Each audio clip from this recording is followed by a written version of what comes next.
not found any yet. But what is found is field. And to my mind, the school, the literature ministry, the hospital ministry are all qualified to be defined as field, not only church pastoral. Right now, in the southwestern, and this has been now the practice in our union, that we ordain chaplains in the hospitals. No problem. We ordain even principals as long as they are theology graduate. We ordain EPA who are graduated in theology. So I don't see no problem. Maybe in the previous, or maybe in the, what is that? In the years that have been before, but now there's no problem to this issue. Okay, thank you so much for that. Can we give a hand to that? Here in Luzon, we are also starting that.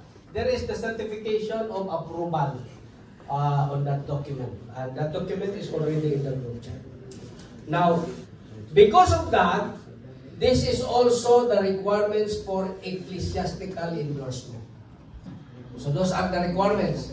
You need to become ordained.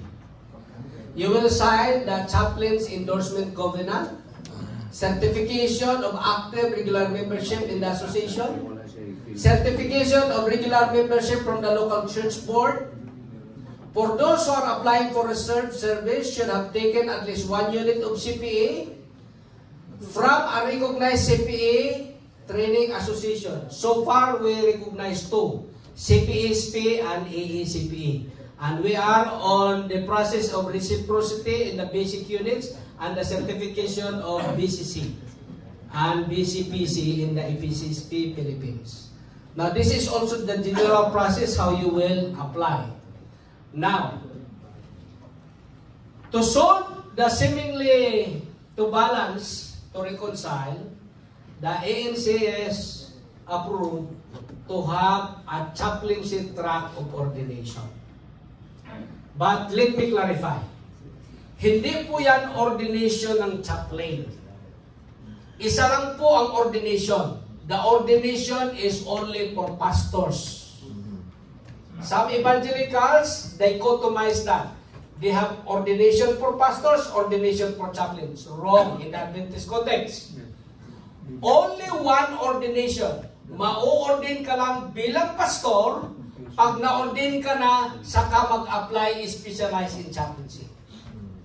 Is that clear? Pero ang tinatawag natin, chaplaincy track of ordination. By definition, ang chaplains, they are pastors that to category. First, working as pastor in the denomination, hospital or schools or any institution under the denomination. Second category, they are pastors, ordained ministers, working outside denomination. Now, paano natin i-reconcile? This is how the ANC is reconciled. Would you like to stand, Dongking Pamilya? Si Dongking Pamilya, palakpakan po natin. Siya po ay in the Bureau of Fire. Pwede ka na umupo, Dongking. Ito ang process. The General Conference Policy requires that requires non-negotiable of 5 years pastoral experience. Kasi 10 years ngayon, di ba? 4 years yung degree, 1 year of internship, then, ilan na yun? 5 years. Another 5 years, 2 years niyan internship, and then 3 years for regularship and ordination. Now, to reconcile, yung mga hindi connected sa church, kagaya ni Dongking na nasa Bureau of Fire, theology graduate siya, may apply an official appointment from his conference. Na magkukumply siya ng ordination to pastor a single church in a voluntary category. there is no employee and employer relationship, meaning he is not entitled to any benefit or salary from the organization. He is complying for the credential purposes. However, the ordination is valid. Now, pag na-comply na siya, ipe-perform din niya ang requirements. Now, for the Luzon, this is the requirements. What's that? For the Luzon, ito yung requirements. There are, in Adventist Church institution, dalawang institution lang ang pwedeng mag-ordain. First, General Conference. Second, Union. No other else. So anong gagawin? Ang institution, for example, Manila Adventist College, hindi na rin kailangang dumaan pa siya sa conference because by institution level, the institution and conference is just level as a sister institution. So ang gagawin niya, direct siya into recommendation to the union. Now, sa Luzon, ito yung requirements. Autonomous kasi ang bawat union mag-design ng kanyang requirements. So depende, di ba Pastor Salanda, you have a little deviation there. Now, ito yung for Luzon. Hindi masyadong problema yung connected sa church.